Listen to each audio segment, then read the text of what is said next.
Good evening. It's kind of dark in here. I know. Um, I'm home today. Finally, one night I'm home. Never home anymore. Um, Today I'm gonna try to keep this as short as possible, but there are some things that I definitely wanted to talk about today. Um, Medical things. I've found that well, I know like a lot of people who have medical situations that come up that they blame God for, or they, you know, point their fingers and say, if there was a God, these things wouldn't happen. There are people who believe that, you know, God can heal them from everything, and He absolutely can. Um, but does it happen with everybody? No. I mean, we see that every day with people in situations that people are facing. Um, so, medically speaking, after having my son, I had cervical dysplasia on my cervix, like which is precancerous cells on my cervix that they had to remove because um, there were two spots that were moderate to severe and two spots that were severe, meaning like any day now it's going to be stage 1 cervical cancer. Um, so at 18 years old, I had, I think it was about 3/4 of my cervix removed, and did they did a LEEP procedure, and when they were doing the LEEP, they had to cut out some portions of my cervix, but they left me 1/4 of my cervix, which was great. Told me absolutely could not get pregnant, and again, because it was early, I would be fine. I was young, my body should handle it well, and as you know, I have had 2 other kids. Um, I also had 2 other miscarriages. So um, the miscarriages were sad, obviously. Um, but,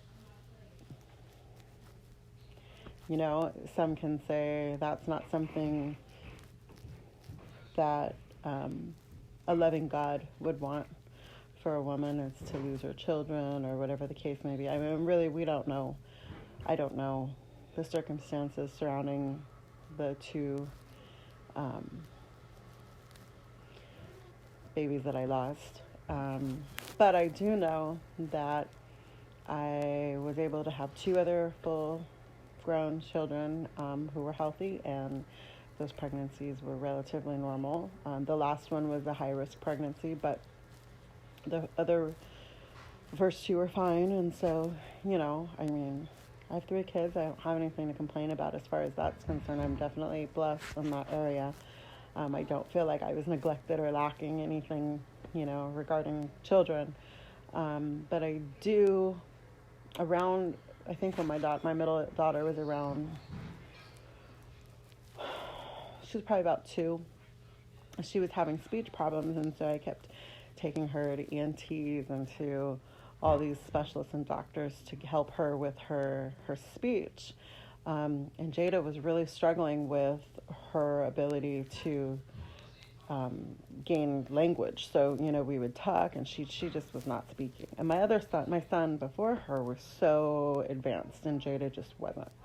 Um, and so I'm like, okay, God, you're giving me a kid that's got problems and can't speak, and what's going on? And so we um, did years and years and years of speech therapy and all of these appointments to get her to speak and get her to be the bubbly Jada everybody knows today. But it took a lot out of me as a mom to miss work for ear infections and appointments and things that were all contributing to her speech. But also in the process of all of that, I was like, I never had my hearing tested. So I mean, like my other kids, whatever. So I got everybody's hearing tested, myself included. And I learned, they said then, that I had hearing loss and that my hearing loss needed hearing aids. And I was like 27, 20, 26 years old at the time, and I'm like, hearing loss. Like, I hear just fine. I can hear. Everything's fine. And then we moved to Arizona, and I started noticing my boss would tell me to go to the store and get blue paper. And I would come back with glue and paper. And he's like, where's the blue paper? And I'm like, oh, the glue and the paper are right here. And he's like, what? No.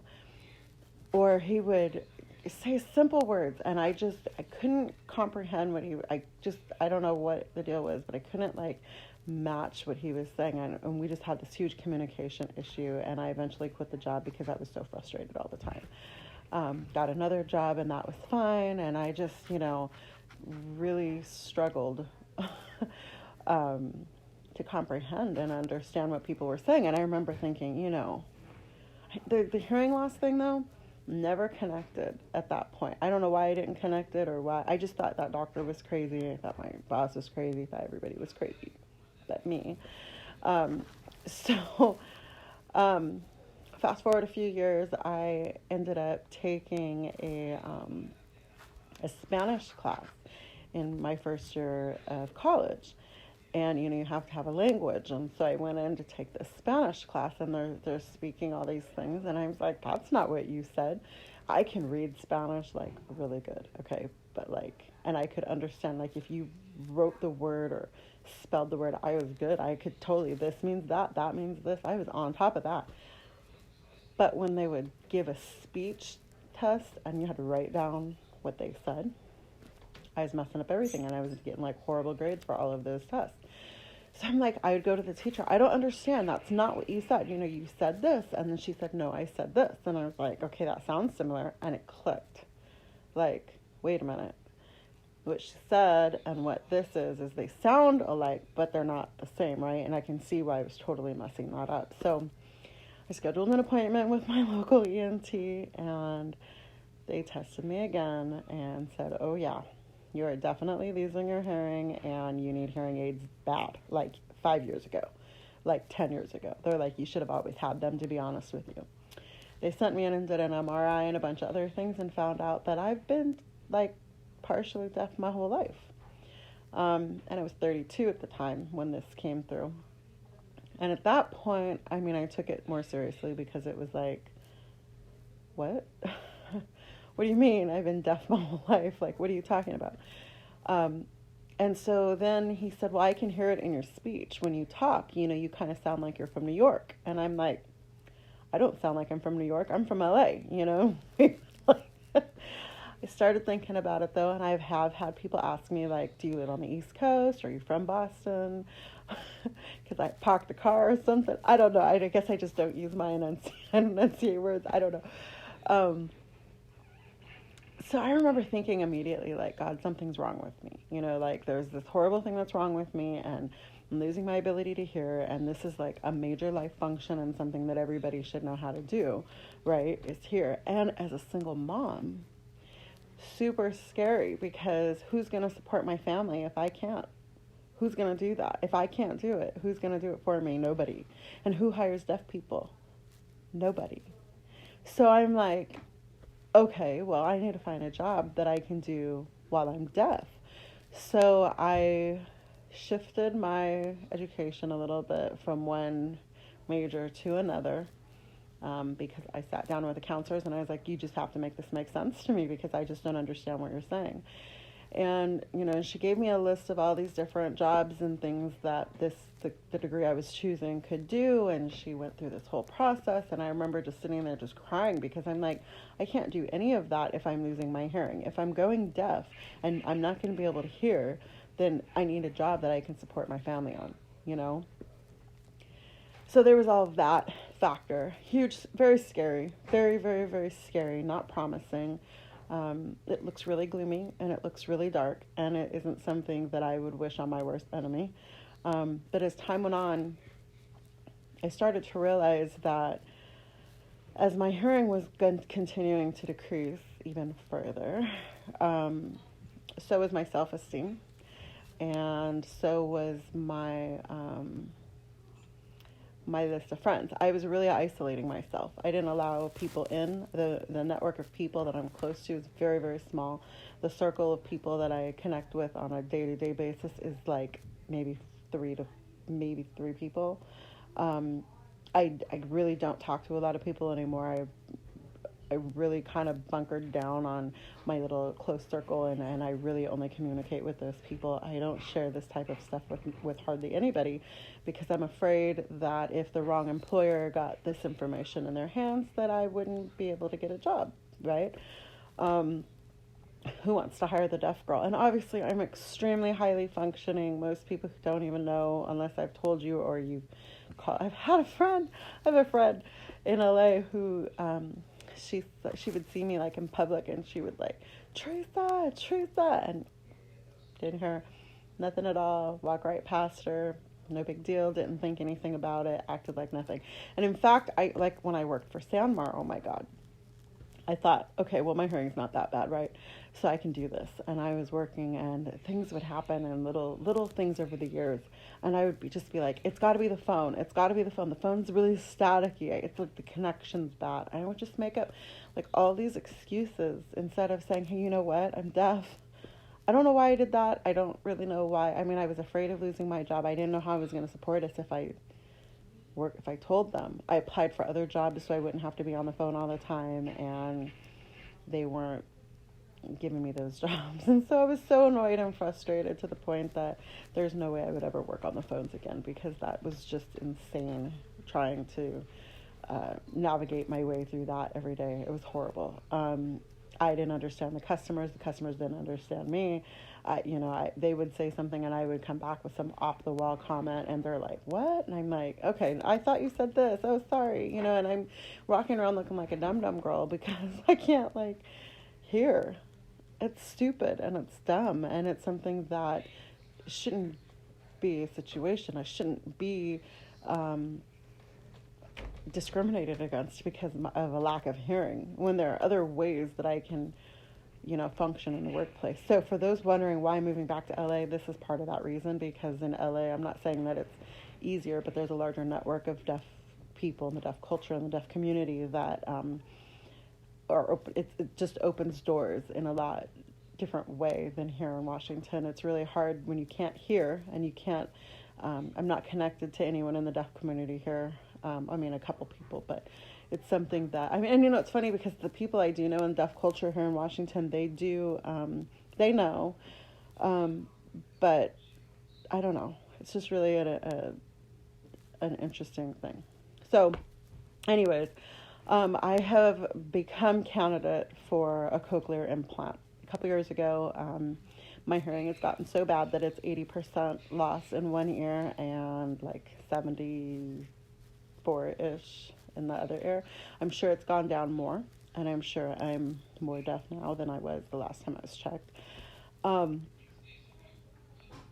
But I'm not interested in a cochlear implant because I feel that is something that would make the hearing world more comfortable, but not my world. And so that's something I've chosen not to do at this time. If at any time I'm 100% deaf and it's something that I, really feel that I need, but I really, really, really can't hear at all, then maybe I'll consider it. But right now I still can enjoy music, and there's things that I can enjoy that I wouldn't be able to enjoy if I did have the cochlear implant in place. So that's not something that I'm interested in doing at this time. So then fast forward a little bit, because again, the hearing loss is extremely isolating.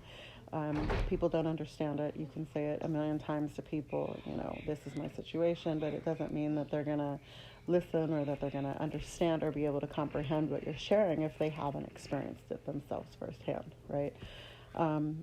So my world, as it gets quiet, it's getting quieter. And I don't know if any of you know anybody that's deaf, but, it's a very quiet place. And there's not a lot of people that are really interested in knowing deaf people or being around deaf people or hearing anything. And it's so crazy because deaf people are some of the funnest people I've ever known. Like, seriously, they are the least discriminating people because there are people in every culture that are deaf. and deaf people only relate to deaf people. So of course they're not going to be discriminating against a race or anything like that, because that's everybody in their community is deaf, and deaf people are just connected by the fact that we can't hear. So that's kind of cool. Um, the other thing is the actually, no, I'm not going to talk about that today. I'll save it for another day. But I just really wanted to share that fact, that if not just if you know somebody that's deaf type of thing, but that part of my testimony is something that's isolated me. And by me being isolated, this, I guess I could say my song of the day today would be Reckless Love, because I've been, as I'm isolated, you're pulled aside. And I always felt like an outsider. I definitely didn't fit in with the rest of the people, obviously hearing people who can hear if I'm over here and I don't hear. Parties and things go on around me, and I'll be standing in the room and don't have a clue what's going on, because I can't comprehend or pinpoint any one conversation in a room of 100 people. I'm really struggling in big groups, truthfully. Anytime there's a large group of people and I'm there, I'm kind of like, what? I'm sensory overloaded, trying to understand what's going on and comprehend and just focus on one thing at a time.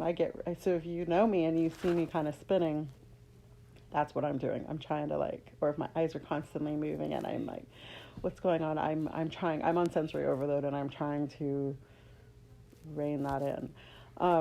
But I really do relate to straying off and finding yourself lost and off alone and singled out. And isolation is a very lonely place. It's not something that I wouldn't wish this on my worst enemy, to be honest with you. Being isolated is something that is, there's a reason, let's say it this way, why in prison they put people in the hole or in isolation or in solitary confinement when they act up, because putting them alone makes them correct their behavior, I guess, because nobody wants to be alone. And so when you are deaf and losing your hair, or not deaf, I think people who are born deaf have a better understanding of the deaf culture than people who have had hearing and lose that hearing. It's a little different, but still the same. And it's something that I've definitely struggled with. It's something that I've gotten mad at God for. I pray all the time, heal me, heal my ears, fix my ears, make it a miracle. Because, the thing about hearing is no matter what hearing aids I wear, your hearing never fixes itself. It's never going to be corrected. It's never going to be fixed. And even with a cochlear implant, it's not fixed. It's, I challenge anybody who wants to know anything about that to go on YouTube and type in cochlear implant and see what it sounds like. And that's just not something that I'm interested in doing. It doesn't sound like hearing normal. So yeah, I am thankful that I do have the hearing that I do have, that I know my kids' voices, that I know what my own voice sounds like. I'm thankful that I know how to speak and that I'm not mute also. Because I know that if I didn't, then I wouldn't be able to verbalize this. I guess I could in a different way. But it's just another thing. And I don't, honestly, I'm a tough cookie. I don't take things too hard. I know it's a sad thing, and it sometimes makes me really depressed and really sad, and I struggle with it sometimes. But on other days, I'm just like, it's just another thing that makes me me, and that's cool, and I'm okay with that. And so, yeah, that's kind of where I'm at right now. So, yeah, I don't want anybody to, don't ever feel alone, or like you don't have somebody that you can talk to. There's always somebody that you can talk to. Call me, don't call me, text me. Don't call me. But yeah, text me, message me. I definitely will lift you up. I know what it's like to go through medical things. I know how scary it is when you get a diagnosis or a prognosis or whatever that tells you something that's not what you want to hear, So yeah, I hope you guys are having a great night. Sorry you're so late and it got me so sidetracked today. Just lazy today. I didn't feel like doing nothing. It was my day off. and I'm tired. And I'm going to be going for the next like 5 days. So yeah, I will connect with you guys again tomorrow. I hope you guys have a great night. And new topic tomorrow. Kind of on the same lines, but we'll see. Stay up. Don't let things get you down. And I'll see you tomorrow. Bye.